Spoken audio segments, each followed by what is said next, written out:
The federal income tax code only applies to realized gains or losses. The United States Supreme Court relied on this principle to establish the open transaction doctrine in the seminal case Burnet versus Logan. Andrews and Hitchcock Iron Company held stock in Mahoning Ore and Steel Company. Mahoning Ore mined large but varying quantities of iron ore in any given year. Under a shareholders agreement, Mahoning Ore distributed extracted ore among shareholders annually in proportion to their holdings. Mrs. Logan owned 250 shares of Andrews, and her mother held 1,100 shares. In 1916, Youngstown Sheet and Tube Company acquired Andrews.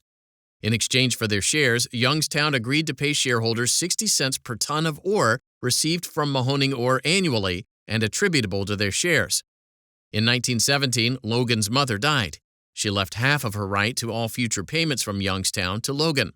For estate tax purposes, the bequest was valued at around $270,000. From 1917 to 1920, Youngstown paid Logan over $35,000.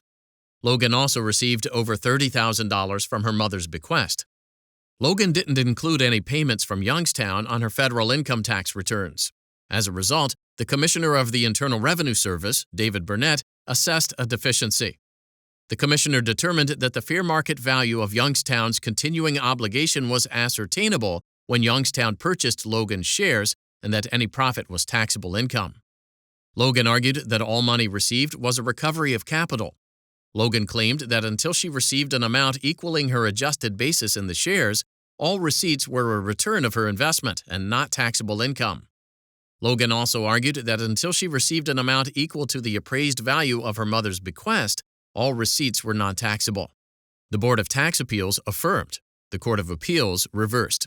It held that it was impossible to ascertain the fair market value of Youngstown's obligation in 1916, and Logan was entitled to a return of her capital and the value of her mother's bequest before any receipts were taxable income. The United States Supreme Court granted cert.